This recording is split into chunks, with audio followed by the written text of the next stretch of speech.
Quel est l'impact des réseaux sociaux sur ce phénomène? Aujourd'hui, les réseaux sociaux, c'est comme la télé-réalité, ça vient dire que le corps, il peut être utilisé comme un objet pour obtenir des contreparties, pour pouvoir s'élever socialement. Ça dit que finalement, c'est pas grave la prostitution, parce que d'une part, ça s'appelle de l'escorting, et que donc, c'est sûrement pas la même chose.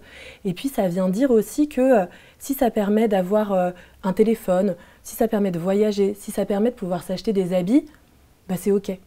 Or, en fait, tout ça, toujours, il y a de la violence. Il n'y a pas de prostitution sans violence. Et ça, la télé-réalité, les réseaux sociaux, elle ne vient pas parler de la violence. Elle vient parler de ce que ça permet d'obtenir pour les enfants. Donc on peut dire que les réseaux sociaux amplifient le phénomène.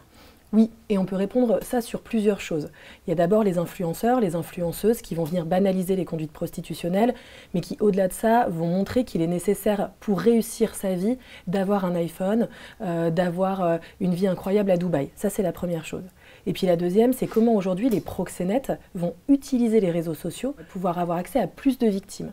Et donc, ils vont utiliser les réseaux sociaux pour trouver des enfants qu'ils pourront derrière mettre en prostitution. Et donc comment ça fonctionne? Il y a plusieurs choses. Déjà, ce qu'on voit, c'est que sur les réseaux sociaux, il va y avoir une image qui va être complètement fausse de ce qu'est la prostitution. On va voir beaucoup d'argent, des villas, des fêtes incroyables, comme si, quand les personnes étaient en situation de prostitution, leur vie allait ressembler à ça. C'est pas vrai. La prostitution, en réalité, il y a beaucoup de violence, il y a beaucoup de choses qui sont très difficiles pour les victimes. Mais ça vient dire que ça permet d'avoir une vie qui est agréable, une vie qui est pleine de paillettes. Et puis l'autre chose, c'est les proxénètes, qui vont utiliser les réseaux sociaux pour entrer en contact avec les victimes. Et donc, ils ne vont pas entrer en contact en disant « est-ce que tu veux te prostituer ?»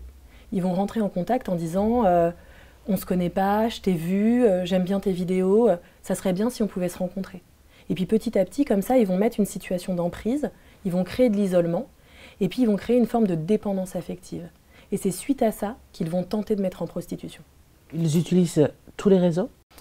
Aujourd'hui, ce qu'on identifie, c'est les réseaux qui sont utilisés par les enfants. Donc, en très grande majorité, on va parler de Snapchat et de TikTok. Mais on voit aussi qu'il peut y avoir un lien par WhatsApp. Parce qu'il y a les proxénètes sur les réseaux sociaux, mais il y a aussi les réseaux amicaux qui vont conduire à rencontrer des personnes qui peuvent être proxénètes.